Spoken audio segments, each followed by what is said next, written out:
Toxic logic. Confusion is at the heart of the narcissistic dynamic. Confusion causes several things to happen. You provide fuel far more readily. You submit to our control. You are easier to manipulate. You blame yourself. You cling on tighter, and you do not move forward.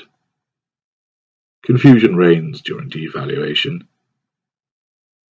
Confusion abounds post-escape, and especially post-discard.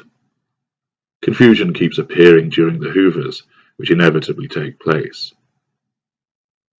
The creation of confusion is a must for us if we are to keep our grip on you and achieve our aims. How many times have you said any of the following? Why is he doing this? I don't understand why one moment she is fine and the next she is a howling banshee. Why does he get so angry over nothing? Why won't he leave me alone? I cannot work out what is wrong. What's the matter? What have I done wrong? Why won't you tell me what is the matter? What was that for? What did you say that for? Why did you just do that? These are all the common responses of victims who do not understand what is happening to them. This is because each and every single one of them is looking at the situation through their own worldview and is accordingly applying their own logic to the situation. They are doing so in a skewed fashion because that logic is heavily tainted by emotion, which impairs clarity of thought. Not that our kind would complain about that. One of the central planks to understanding the narcissistic dynamic is to understand our toxic logic. This is so called because the effect of the application of our logic is that it has a toxic effect on you.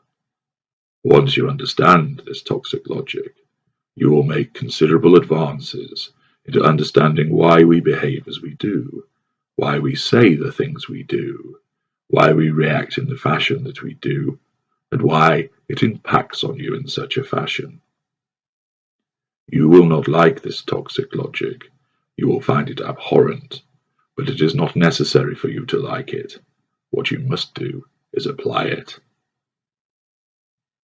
When you look at a situation adopting your worldview, it is akin to staring into the dark of the night and looking into a forest. You may be able to see the trees because of the moonlight. You see lots of shadows, but you cannot spot the man that is lurking there, training a gun on you. Apply night vision goggles to that situation, and all of a sudden, you can see much more as they catch the infrared section of the light spectrum, and you can see the assassin clearly. Applying the toxic logic is the equivalent of switching to night vision. You will notice things that have been there all along. You will understand why we have responded in a certain way, which has previously been a complete mystery to you. Let us take the dinner table example. You have made dinner. You serve the 4 guests first, place a plate for yourself on the table, and then serve your narcissist last. He knocks the plate to the floor, spilling the food and breaking the plate. Your guests gasp. He stares at you, glowers, and you watch, shocked and puzzled, as he storms off from the dining room. Why on earth did he just do that? 15 minutes later he returns, sits down and converses with you and the guest as if nothing has happened. How can he do that after such a display? Looking at it from your worldview, you serve the 4 guests first because that is polite.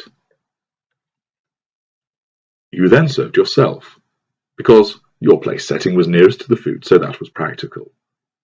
You served the narcissist last because he was furthest away. And also you gave him more than the others, since you didn't have to save any of the food for anybody else, since everybody else had been served. The evening had been proceeding in a friendly and pleasing fashion, with everyone enjoying themselves. There is, from your worldview, no reason at all for this sudden display of temper. He returns with no apology or sense of embarrassment at his behaviour, and continues as if he has just been to the bathroom or to answer the door. He is pleasant and charming to both you and the guests. Again, from your worldview, you are left puzzled by this behaviour. Who on earth behaved like that? Now, you apply the toxic logic, and the reason is all too clear. By serving the narcissist last, you told him through this action, which was not accompanied by any fuel, that he was not important. This was a criticism. This wounded him. His self-defense response to this wounding was the ignition of his fury. He could not keep it under control because of the type of narcissist that he is. The fury therefore manifested as heated fury. He tipped the plate to the floor, spilling the food and breaking the plate. This caused drama and had all eyes on him. The guests were taken aback, and their gasps of surprise and shock provided him with emotional attention, thus fuel. Your stunned reaction also provided him with fuel. He then walked out, drawing further emotional reaction from everybody assembled, and in another room he's been able to draw on the thought fuel as he imagines the ongoing reaction to his outburst. All of this fuel goes to the repair of the narcissistic wound that he has suffered. His fury will abate, and he will return at some point as if nothing has happened. Indeed, he returns, fury abated, and is able to switch back without any show of concern, and is thus charming and pleasant. He then draws positive fuel from all those he is engaging with. Out of politeness, nobody mentions the incident, no doubt fearing a repeat performance. This is but one example amongst millions that normal, healthy people and empathic, healthy people just cannot understand. Internally, those who witness the incident may be anxious, puzzled, pleased that it is over, wondering what caused it, wary of it happening again, and a whole host of other thoughts. None of them will actually understand why it happened. It is only the application of the toxic logic that allows you to understand it. So, what is this toxic logic? I shall explain the main principles behind it. As you read these principles, I know you will be thinking such thoughts as, but that's insane. That's ridiculous. Why live like that? Can't he or she see how crazy that looks? Remember, it only appears that way because you are applying your own worldview to these principles. In order to understand and apply the toxic logic, you have to let go of your logic for the time being and just accept that these are the principles we operate by. As I mentioned before, it is irrelevant whether you like them or agree with them. You should not feel any need to challenge them. You should just accept that this is the way that it is. And once you do that, you will grasp why we are as we are. These are the principles of our toxic logic. 1. Fuel is everything to us. It governs everything we do, whether by instinct or by calculation. 2. Nothing is ever our fault. Nothing at all. 3. We are entitled to do what we want, when we want, where we want, how we want, and with whom we choose. 4. You are the competition. 5. Everybody is an appliance that yields fuel. 6. If you do what we want, you are good. 7. If you do not do what we want, you are bad. 8. There is no middle, no grey, no in-between. 9. The end always justifies the means. 10.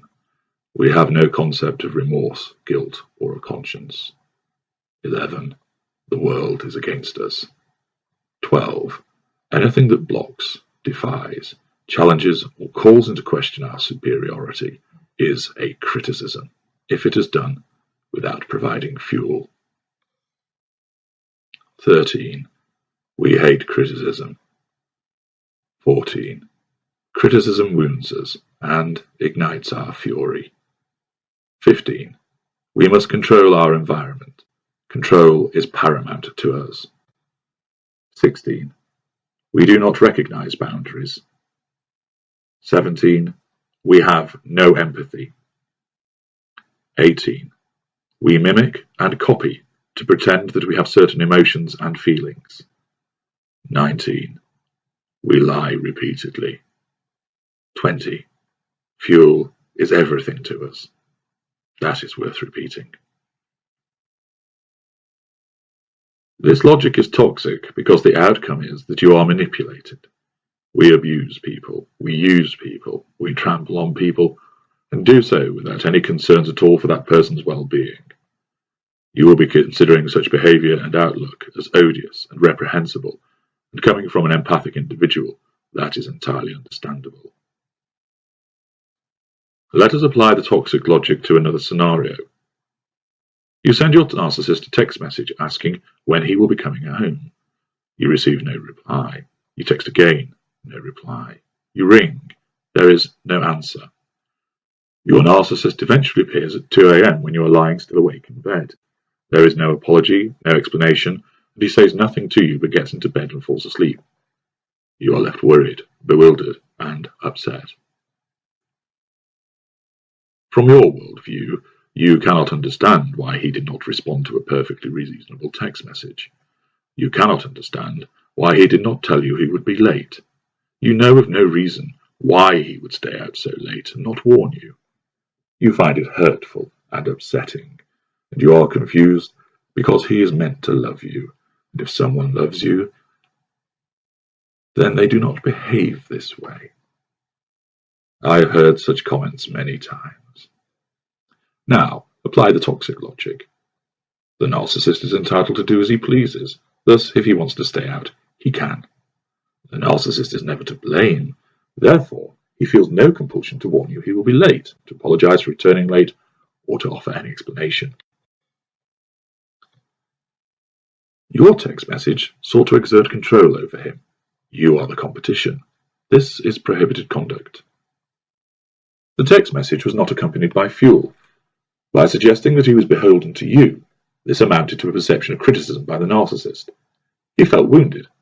Some narcissists might control the fury that is ignited, and they might have answered. This narcissist could not.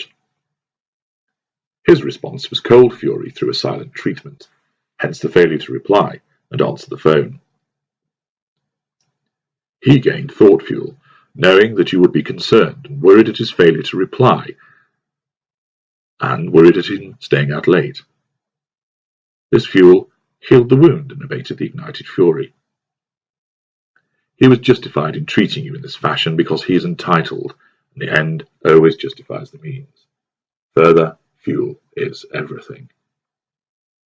Thus, when looked at from the narcissist's perspective, applying the toxic logic, everything makes perfect sense to him, but viewed from your perspective, it will not. The toxic logic will repeatedly explain to you why we suddenly erupt, get silent, suddenly apply the golden period again, why we carry on like normal afterwards, why we never apologize, or if we do, it is a false apology, and so forth. Everything about what we say and do, how we behave and respond, appears nonsensical, confusing, and puzzling when looked at from your perspective. This means you give us fuel, try harder to please us, submit to our manipulations and remain in our grip. It also means that your empathic traits of needing to understand, wanting the truth, being good and decent and trying to help, are catered for. Thus, subconsciously, you are getting something you need from it, even though it is upsetting you, angering you, or frustrating you. Our behavior, lacking any logic in your world, keeps you where we want you, and also caters for your empathic needs, meaning you remain in place. Every time something happens which perplexes you, you will suffer the consequences of our toxic logic. You are hurt, upset, mystified, anxious, and so on. If, however, you apply our toxic logic to what has happened, you will work out why it has happened. It is not always easy to do. It takes time to work it out.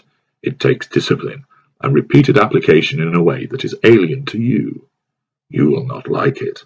You will not approve, but you will understand. Once you start to understand, you gain control. Once you start to understand, the toxic effects of being confused, bewildered, and lost are ameliorated. Once you understand, you can begin to establish a way to deal with the application of this toxic logic so that the effects become less and less effective. You are then taking your first steps to freedom.